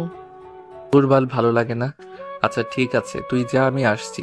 সারা রাত ঘুমাতে পারলাম না, এখন একটু ঘুমালাম, তাও আবার এখন বিরক্ত করতে চলে আসলি। রিয়া তখন কোনো কথা না বলে রুম থেকে বের হয়ে চলে গেল। এদিকে আকাশ বিছানা থেকে নেমে ফ্রেশ হতে চলে গেল। হাত মুখ ধুয়ে তারপর সেই নিজের রুমে চলে গেল নাস্তা করার জন্য। নাস্তা শেষ হলে আকাশ মেঘাকে ইশারায় রুমে আসতে বলল। মেঘা সবকিছু গুছিয়ে রেখে কিছুক্ষণ পর রুমে আসলো। রুমে আসতেই আকাশ সঙ্গে সঙ্গে দরজাটা বন্ধ করে দিল। এটা দেখে মেঘা আকাশকে বলতে লাগলো, কি ব্যাপার, কি সমস্যা তোমার? তুমি এভাবে রুমের দরজাটা বন্ধ করলে কেন? বাড়িতে কত গেস্ট আত্মীয় স্বজন রয়েছে, সবাই কি মনে করবে বলো? কে কি মনে করলো কে কি মনে করলো না, তাদের কখনোই আমার কোনো কিছু যায় আসে না। তাছাড়া বাড়িতে গেস্ট রয়েছে, তাই বলে কি আমি আমার বউকে আদর করব না নাকি? দেখো, এখন কিন্তু একদম এসব হবে না। বাড়িতে অনেক আত্মীয় স্বজন মেহমান রয়েছে, তাদের জন্য দুপুরের খাবার বানাতে হবে। সবকিছু আম্মু একা একা করতে পারবে না, আম্মুকে আমার সহযোগিতা করতে হবে। তাই এখন এসব ফাজলামো না করে আমাকে যেতে দাও। তুমি বলবে আর আমি তোমাকে চলে যেতে দিব, সেটা তো হবে না। আমি তো তোমাকে বলেই দিয়েছি এই বাড়িতে কাজ করার জন্য অনেক কাজের লোক রয়েছে, কিন্তু আমাকে ভালোবাসা দেওয়ার জন্য, আমাকে আদর দেওয়ার জন্য তো তুমি ছাড়া আর কেউ নেই। তাই এখন তুমি কোথাও যেতে পারবে না, এখন তুমি আমাকে আদর করবে। আরে, তোমার কি মাথা খারাপ হয়ে গেছে নাকি? আমি তো সেটাই বুঝতে পারছি না। কি সব পাগলের মতো কথা বলছো? এরকম কথা বলতে হয় না। বাড়িতে মেহমান রয়েছে, তাদের সামনে এইসব করতে হয় না। ওরা চলে যাক, তারপর রাতে তোমার সঙ্গে ইচ্ছা মতো খেলবো। বললাম তো আমার এক্ষুনি আদর চাই, আমি এক্ষুনি তোমার আদর পেতে চাই। তুমি যদি এখন আমাকে নিজের ইচ্ছায় আদর করতে না দাও, তাহলে কিন্তু আমি জোর করেই তোমার সঙ্গে করব। এই বলে আকাশ মেঘাকে টান দিয়ে নিজের সঙ্গে জড়িয়ে নেয় আর মেঘার ঠোঁট দুটো নিজের দখলে নিয়ে নেয়, আর তারপর ইচ্ছে মতো কিস করতে থাকে। এভাবেই চলে গেল প্রায় 5 মিনিট। মেঘা নিঃশ্বাস নিতে পারছে না, কিন্তু আকাশের সেদিকে কোনো খেয়ালই করছে না। তার আদর আর ভালোবাসা চাই, এটাই শেষ কথা। তাই সে নিজের মতো করেই কিস করে যাচ্ছে। প্রায় 6 মিনিটের মাথায় আকাশ মেঘাকে ছেড়ে দেয়, আর তখনই মেঘা চিৎকার দিয়ে বলে ওঠে, হ্যাঁ আম্মু, আমি এক্ষুনি আসছি, আপনি 1 মিনিট দাঁড়ান। এটা শোনা মাত্রই আকাশ মেঘাকে ছেড়ে দিল, আর তখনই মেঘা দৌড়ে রুম থেকে চলে যেতে যেতে বলল, কি দেখলে? আমার বুদ্ধির কাছে কিন্তু তুমি হেরে গেলে। আম্মু কিন্তু আমায় ডাকেনি, আমি নিজেই এরকম করেছি যাতে তুমি নিজের থেকে আমাকে ছেড়ে দাও, আর আমি তোমার থেকে ছাড়া পেয়ে চলে যেতে পারি। ও আচ্ছা, এই কথা। আচ্ছা ঠিক আছে, এখন যাও। তবে একটা কথা মনে রেখো, দিন শেষে ঘুরে ফিরে কিন্তু তোমাকে আমার কাছেই আসতে হবে। তখন কিন্তু আমি তোমায় এমন অত্যাচার করব যেটা তুমি সহ্য করতে পারবে না, আর কারোর কাছে বলতেও পারবে না। তখন বুঝবে মজা। তুমি আমায় আদর আর ভালোবাসা দেবে, এটাই তো। তুমি আমায় যতটা ভালোবাসা দিবে আমি ঠিক তোমার কাছ থেকে ততটাই নিব, একটু না করব না। কিন্তু মশাই, এখন রান্না করতে যেতে হবে, গেলাম, বাই বাই। এই বলে মেঘা দৌড়ে দৌড়ে সিঁড়ি দিয়ে নামছিল, আর তখন রিয়ার সম্মুখীন হয়ে গেল। রিয়া তখন মেঘাকে বলতে লাগলো, কি গো ম্যাডাম, কি ব্যাপার? জামাই রেখে বাইরে আসতে একদম মন চায় না নাকি? এই কথা আমাকে বলছো কেন তুমি? তোমার ভাইকে বলতে পারো না? তোমার ভাই তো আমাকে বাইরে আসতেই দেয় না, সারাক্ষণ আমাকে নিয়ে বিছানায় শুয়ে থাকতে চায়। আমি কি করব? তোমার মতো সুন্দরী বউ পেলে তো বিছানা শুয়ে থাকতে ইচ্ছা করবেই। তোমার মতো সুন্দরী বউ পেলে কি বউ দিয়ে কাজ করাতে ইচ্ছা করবে নাকি? যাই হোক, এখন রান্নাঘরে চলো। ভালো ভালো মেহমানগুলো বিদায় হয়ে যাক, তারপর তুমি তোমার জামাই নিয়ে রুমের মধ্যে সারাক্ষণ দরজা বন্ধ করে শুয়ে থেকো। কেউ তোমাদের বিরক্ত করবে না। রিয়া, তুমি কিন্তু আমাকে খোঁটা দিয়ে কথা বলছো। এটা কিন্তু একদমই ঠিক হচ্ছে না। হাজার হোক তুমি কিন্তু আমার বান্ধবী, তুমি আমার সঙ্গে এরকমটা করতে পারো না। ম্যাডাম, আমি আপনার বান্ধবী ছিলাম, এখন আর আমি আপনার বান্ধবী নেই। এখন আমি আপনার বড় ননদিনী। সো আমাকে সম্মান দিয়ে কথা বলবেন। বড় নদী হয়ে ছোট ভাবিকে এইসব কথা বলতে লজ্জা করে না ম্যাডাম আপনার? এই বলি মেঘা রিয়াকে একটা চড় মারতে চাইছিল, আর তখনই রিয়া দৌড়ে সেখান থেকে চলে গেল। আর এদিকে মেঘা কিচেনে এসে তার শাশুড়ি মাকে রান্নার কাজে সহযোগিতা করতে লাগলো। আর এভাবে দেখতে দেখতেই দিনটা চলে গেল। সবাই নিজেদের বাড়িতে চলে গেছে। আর তারপর রাত 10টার দিকে সবাই খাওয়া দাওয়া শেষ করে নিজেদের রুমে ঘুমানোর জন্য চলে গেল। এদিকে মেঘা তখনও রান্নাঘরে কাজ করছে। এতগুলো মানুষ খাওয়া দাওয়া করেছে, সেই প্লেটগুলো পরিষ্কার করে রাখতে হবে, তো মেঘা সেগুলোই পরিষ্কার করছিল। তখনই আকাশ মেঘাকে ডাকতে থাকে। এই মেঘা, একটু তাড়াতাড়ি রুমে আসো তো, একটা জরুরি কাজ আছে। আপুকে বলো কি তোমার জরুরি কাজ করে দিতে। আমি আমার হাতের কাজ শেষ করে তারপর আসছি। আপুকে দিয়ে যদি কাজটা করানো যেত তাহলে অবশ্যই আমি তোমাকে বলতাম না ওই কাজটা তোমাকেই করতে হবে। তাই তাড়াতাড়ি চলে আসো। আচ্ছা ঠিক আছে, তুমি ওয়েট করো, আমি আসছি। এই বলে মেঘা নিজের হাতের কাজ শেষ করে তারপর রুমের দিকে অগ্রসর হলো। আর তখনই রিয়া আবার তার সামনে এসে দাঁড়ালো। তা ম্যাডাম, বান্ধবী কাল রাতে কেমন খেলেছিলেন বললেন না তো একটু আমাকে? হাজার হলো তো আমি আপনার বান্ধবী, একটু হলো বলা উচিত ছিল। নিজে একটা বাড়ি করে নাও, তাহলেই তো তুমি তোমার জামাইয়ের সঙ্গে খেলে মজা নিতে পারো। আমাকে কেন বলছো? আমি না তোমার ছোট ভাইয়ের বউ হই। ছোট ভাইয়ের বউকে এইসব কথা বলতে হয় না, বুঝলা? আমার তো আর তোমার মতো জুনিয়র বয়ফ্রেন্ড নাই, তাহলে আমি কাকে বিয়ে করব? তোমরা দেখে শুনে একটা ছেলের সঙ্গে আমাকে বিয়ে দিয়ে দাও, তারপর না হয় তার সঙ্গে T20 খেলবো। আরও তো খেলা ইচ্ছা করে, আমারও তো খেলতে ইচ্ছা করে। ঠিক আছে মিস ননদিনী, আপনার এত চিন্তার কোনো কারণ নেই। আমি কালকে শ্বশুর আব্বুর সঙ্গে কথা বলে আপনার বিয়ের ব্যবস্থা করছি। তারপর আপনি আপনার জামাইকে নিয়ে যা ইচ্ছা তাই করবেন। কিন্তু দয়া করে ছোট ভাইয়ের বউয়ের সঙ্গে এইসব কথা বলতে আসবেন না। লজ্জার ব্যাপার, বুঝতে পেরেছেন? বুঝতে না পারলেও বুঝে নেব। এখন আপনি আপনার রুমে যান, আপনার জামাই অনেকক্ষণ ধরে আপনার জন্য অপেক্ষা করছে, তার বুঝি তর সইছে না। চলুন তাড়াতাড়ি। মেঘা তখন রিয়ার কথার কোনো উত্তর না দিয়ে চুপচাপ রুমে চলে গেল। আর এদিকে আকাশ মেঘাকে দেখে রাগে গজগজ করতে করতে বলল, আমি সেই কখন থেকে রুমে বসে তোমার জন্য অপেক্ষা করছি, আর এতক্ষণে তোমার আসার সময় হলো? এভাবে বুঝি কেউ নিজের জামাইকে অপেক্ষা করায়? কি করবো মিস্টার জুনিয়র রোমান্টিক জামাই? শ্বশুর বাড়িতে নতুন বউ, শ্বশুর বাড়ি সবাই মন জয় করে চলতে হবে, তাই তো রান্না করে একটু কাজ করছিলাম। যাই হোক, এবার আপনার মন জয় করে নেব। তাহলে শ্বশুর বাড়ির সব মানুষ নিয়েই থাকতে জামাইয়ের কাছে কেন আসতে গেলে? জামাইয়ের কাছে থাকলে তো জামাইকে সবসময় ভালোবাসতে হবে, জামাইয়ের মন রক্ষা করতে হবে। কিন্তু তুমি তো শুধু শ্বশুরবাড়ি মানুষের মনের চিন্তাই করো। আরে মিস্টার জামাই, এবার তো বললাম আমি আপনার মনের আশা পূরণ করব। চলুন বিছানায়। এই বলে মেঘা রুমের দরজাটা বন্ধ করে দিল। আর তারপর আকাশের কাছে এগুতে লাগলো। মেঘার চোখ দুটো যেন নেশা হয়। আকাশ শুধু এই চোখ দুটোর দিকেই তাকিয়ে আছে। প্রথম দিন যখন আকাশ মেঘাকে দেখেছিল, মেঘার এই চোখ দুটো দেখে আকাশ মেঘার প্রেমে পড়ে গেছিল। আজ আবারও মনে হচ্ছে সে মেঘার এই নেশাময় চোখ দুটো দেখে প্রেমে পড়ে গেছে। মেঘা আকাশের দিকে এগিয়ে আস্তে আস্তে আকাশকে বলল, কালকে তোমার বাড়িতে কোনো মেহমান নেই, তাই সকাল সকাল ঘুম থেকে ওঠারও কোনো তাড়া নেই। তাই ভাবছি আজ সারা রাত তোমার সঙ্গে খেলবো। হয়েছে হয়েছে, আমাকে পাম দেওয়ার কোনো প্রয়োজন নেই। আমি খুব ভালো করেই জানি তুমি একটু পরেই ঘুমিয়ে পড়বে। আমার আর আদর দেবে না, কারণ সারাদিন তুমি অনেক পরিশ্রম করেছো। একটু পরেই বলবে আমার খুব টায়ার্ড লাগছে। না মিস্টার জামাই, একদমই নয়। আমি আপনাকে এই কথা কখনোই বলবো না। আজ সত্যি সারা রাত আপনার সঙ্গে T20 খেলবো। সত্যি বলছো তো? তাহলে চলো শুরু করা যাক। এই বলে আকাশ নিজের কাছে টেনে নিল। আর তারপরেই শুরু করলো ভালোবাসার পর্ব। এভাবে সারা রাত ধরে চললো থাকতে ভালোবাসার আদান প্রদান। সত্যি তারা দুজন দুজনকে পেয়ে অনেক খুশি, কারণ দুজন দুজনের মনের মতো দুজনকে পেয়েছে। যেমন তারা মনের দিক থেকে ভালো, তেমনি শারীরিক সম্পর্কের দিক থেকেও এক কথায় বলা যায় বেস্ট কাপল। সারা রাত দুজনে খেলাধুলা করে তারপর সকালের দিকে ফ্রেশ হয়ে এসে ঘুমিয়ে পড়লো। তারপর যখন ঘুম ভাঙলো তখন আনুমানিক দুপুর 12টার মতো বাজে। দুজন দুজনকে জড়িয়ে ধরে ঘুমাচ্ছে। আর সবচেয়ে অবাক করার ব্যাপার হলো দুজন তখনও কাপড়বিহীন অবস্থায় রয়েছে। আকাশ মেঘাকে কাপড় পরিধান করতে দেয়নি, কারণ সে মেঘাকে সারা রাত কাপড়বিহীন অবস্থায় দেখতে চেয়েছিল। মেঘাও তার স্বামীর একমাত্র বাধ্য, তাই সে আর কোনো আপত্তি না করে সারা রাত ওভাবেই শুয়ে রইল। ঘুম থেকে মেঘা উঠলেও আকাশের ঘুম থেকে উঠছিল না। তার চোখে রাজ্যের ঘুম, তাই মেঘা আকাশকে ডাকতে লাগলো। এই কি হলো, এখনো ঘুম থেকে উঠছো না কেন? দুপুর তো হয়ে গেল, এখন ঘুম থেকে ওঠো। না, একদমই নয়।